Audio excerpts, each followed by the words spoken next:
जो होती है वो जनता के लिए कितनी प्यारी होती है, कितनी बेहतर होती है, ये उन पे निर्भर करता है। एक सवाल है जो आपके इंडस्ट्री से जुड़े हुए लोग भी जो आज विपक्ष में हैं, तो जिस तरीके से वो लोग शुरुआत से ही आप पे कटाक्ष कर रहे हैं, आपको टारगेट कर रहे हैं एक तरीके से, चाहे वो रवि किशन हो, चाहे मनोज तिवारी हो। मनोज तिवारी ने भले उस लहजे में नहीं कटाक्ष किया आपको, लेकिन रवि किशन ने किया, फिर उसके बाद दिनेश लाल यादव जो पूर्व सांसद भी रहे हैं आजमगढ़ से, उनका एक शब्द था बड़ा ही एक क्रूशियल एक शब्द है, मतलब एक कॉम्युनल वर्ड है।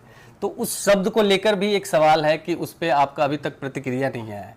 जो एक शब्द है जिसे मैं अभी माइक के सामने भी नहीं बोलना चाहता हूँ उस शब्द को, लेकिन उस शब्द से आपको आपत्ति है, या एक तरीके से देखा जाए तो उस इंडस्ट्री से जुड़े हुए जो लोग हैं जिनको आप बड़े भाई भी मानते थे, आज भी मानते हैं, कल भी मानेंगे, तो एक दुख नहीं होता है कि हमारे इंडस्ट्री के लोग आज हमारे साथ नहीं है, भले वो अलग पार्टी में है? देखिए, मेरे दुख का विषय नहीं है।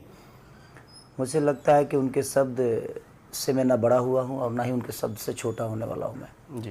क्योंकि मेरे जीवन में मैं शब्दों से नहीं बना हूँ, कर्मों से बड़ा हूँ। मैं करके बड़ा हुआ हूँ और मेरा कोई गॉडफादर नहीं है जी।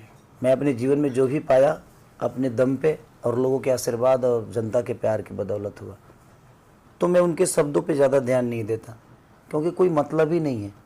मैं विकास की बात कर रहा हूँ, मैं बेहतर बिहार चाहता हूँ, मैं उसकी बात कर रहा हूँ। वो लोग मेरे पे कटाक्ष कर रहे हैं कि मैं किसी और में गया तो मैं दूसरा हो गया।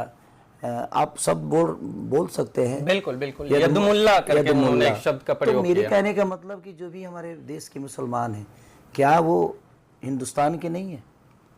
मुल्ला शब्द माने कितनी आपत्तिजनक आप बात बोल रहे हैं। इसका मतलब आप उसको निंद भावना से देखते हैं ना, गंदे भावना से देख रहे हैं, तभी तो उस शब्द का उच्चारण कर रहे हैं आप जी। अब इस शब्द का मतलब तो मुझे पता नहीं, लेकिन आपने अगर कटाक्ष किया है तो आपने कम्प्लीटली मुझे मुसलमान बना दिया। मैं हिंदू भी हूँ, मैं मुसलमान भी हूँ, मैं हिंदुस्तान में रहता हूँ। हिंदुस्तान में रहने वाले चाहे वो हिंदू हो या मुसलमान हो, सिख हो या ईसाई हो, हम सब एक होके हमेशा से रहे। ऐसा नहीं कि हमारे गांव में मुस्लिम भाई लोग नहीं हैं जी। हम तो कभी नहीं लड़े, इसी तरह हमें सरकार लड़ा दी।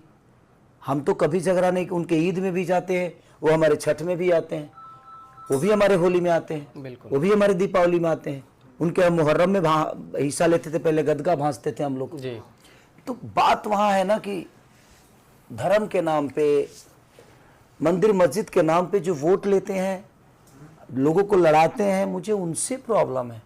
मुझे किसी इंसान से प्रॉब्लम नहीं है, सारे मेरे बड़े भाई हैं। क्योंकि आप सिनेमा भोजपुरी इंडस्ट्री में आप देखेंगे तो एक दिनेश लाल निरहू का एक फोटो भी एक वायरल हो रहा है सोशल मीडिया पे, जिसमें वो एक मुस्लिम गेटअप में वो वॉक कर रहे हैं एक मजार पे। तो वो तो एक संस्कृति है, जमुना गंगा। तो मेरे कहने का देखिए, मेरे कहने का मतलब कि आपको इतना ही प्रॉब्लम शुरू से है जी, तो आपने वो सीन क्यों किया?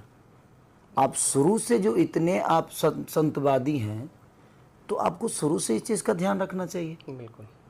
मैंने आप किसी पार्टी में गए, उसके बाद आपको पता चला जे आप सनातन हैं, जी। उससे पहले क्या थे? फिर आप उस मुस्लिम धर्म के एक्ट क्यों किया? आपको नहीं करना चाहिए फिर।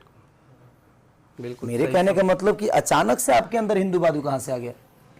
पहले तो नहीं था ये। जी। अचानक से आप, और जो भी उन्होंने सिनेमा में जो भी रोल किया है, तो मुस्लिम गेटअप में उन्होंने जो काम किया है, तो भाई आपको नहीं करना चाहिए था। जब आप शुरू से ही हिंदूवादी थे, बिल्कुल, आपके खून में हिंदूवादी था, जी। तो फिर वो सीन क्यों किया, वो रोल क्यों किया? आपने नहीं करना चाहिए था। बिल्कुल। तो आप वो रोल करते हो, किसी के मजहब नमाज पढ़ते हो, उसके बाद आप बोलते हो कि नहीं वो मुल्ला शब्द ही आपके लिए गाली हो गया, गाली बन गया, और उसका सही एक इस्तेमाल भी किया जा रहा है। इस्तेमाल आप, हाँ, गंदे तरीके से आप इस्तेमाल कर रहे हो उसको। माने जो मुस्लिम है इस देश के नागरिक नहीं है क्या? बिल्कुल है भाई। यहाँ हिंदू और मुस्लिम की बात ही नहीं है, यहाँ बात विकास की हो रही है। ये लोग अपने शब्दों के साथ मुद्दा को कहीं और लेके जाना। जो आपके भाई और जो बिहार को चेंज करने निकले हैं तेजस्वी यादव, वो भी विकास की सिर्फ बातें कर रहे हैं, रोजगार, पलायन रोकना और इन सब चीजों पे। देखिए एनडीए के किसी नेता से मुझे प्रॉब्लम नहीं है, उनके विचारधारा से मुझे प्रॉब्लम है। मुझे हर आदमी